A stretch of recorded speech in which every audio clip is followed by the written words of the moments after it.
Hai guys, kita ketemu lagi dalam pembelajaran sosiologi.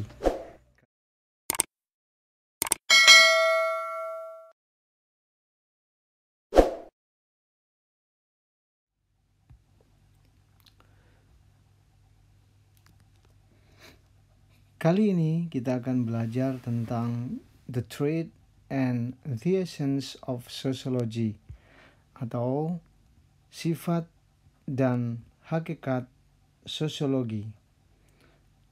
Dalam sifat dan hakikat sosiologi, kita akan mempelajari beberapa hal penting. Yang pertama, sociology is included to social science family. Sifat yang pertama atau hakikat yang pertama adalah sosiologi termasuk ke dalam rumpun ilmu sosial.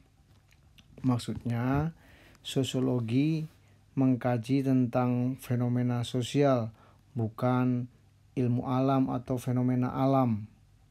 Jadi bukan mengkaji tentang hal-hal yang berkaitan dengan biologi, fisika, ekonomi, dan sebagainya. Jadi hanya fenomena sosial. Yang kedua, sociology is categorical science. Jadi sosiologi adalah sebuah ilmu yang kategoris. Artinya sosiologi membatasi dirinya pada apa yang terjadi, bukan apa yang seharusnya terjadi.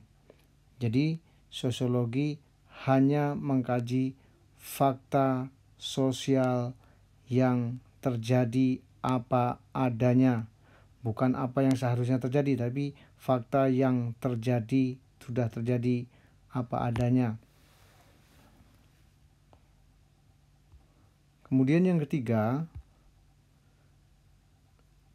sosiologi adalah sebuah ilmu murni, bukan ilmu terapan.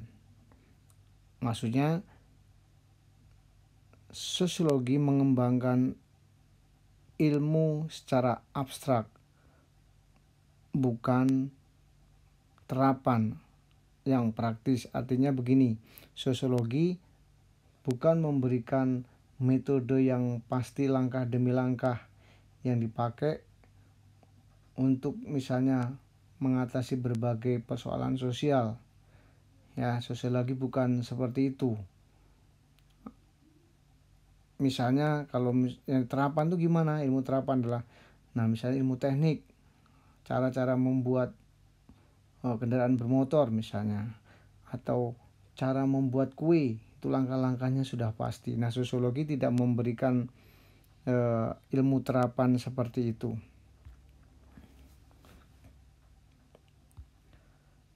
Kemudian berikutnya, sosiologi adalah ilmu abstrak atau bersifat teori. Sosiologi mencoba untuk menyusun abstraksi dari observasi yang sifatnya masuk akal untuk menjelaskan hubungan sebab akibat.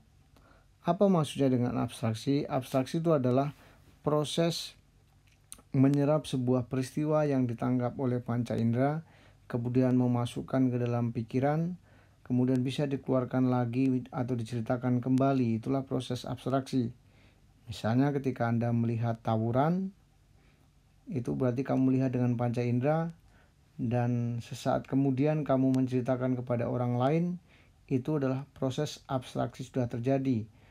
Menangkap dengan panca indera, kemudian memasukkan dengan ide dalam pikiran, kemudian kamu mengeluarkan kembali. Itu yang disebut dengan proses abstraksi. Selanjutnya, tujuan dari sosiologi adalah untuk menciptakan pengertian umum dan pola umum tentang interaksi manusia. Maksudnya adalah sosiologi mencari hukum yang umum sifatnya atau prinsip-prinsip hukum bagi interaksi manusia antar manusia.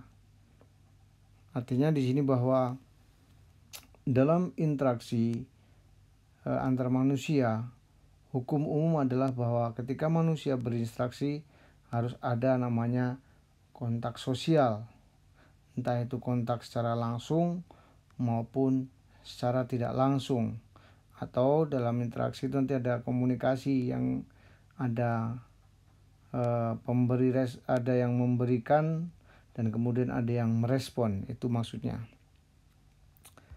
Selanjutnya, sosiologi menggunakan metode rasional. Jadi sosiologi utamanya menggunakan berpikir yang logis, yang masuk akal. Ya, jadi berpikir dengan logika atau secara masuk akal.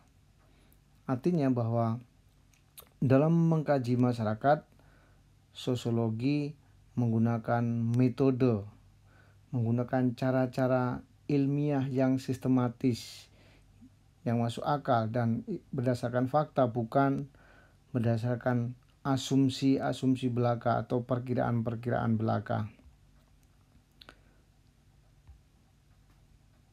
Nah, setelah kita mempelajari tentang sifat dan hakikat sosiologi dari beberapa poin tadi yang saya sampaikan, silahkan kamu memilih salah satu saja yang paling kamu pahami dari presentasi di atas, ya. Mana yang paling kamu pahami dari poin-poin tadi itu, satu saja sebutkan, ya. Dan silakan tulis jawaban kamu di dalam kotak komen di YouTube channel dengan mencantumkan nama. Misalnya namamu siapa? Anton. Ya, tulis Anton menurut saya apa, jadi supaya lebih gampang mengidentifikasinya. Oke, cukup sekian presentasi pada hari ini. Saya berharap bahwa kamu selalu berpikir positif, tetap bersemangat, dan tetap menjaga kesehatan. Oke, sampai ketemu lagi di presentasi berikutnya.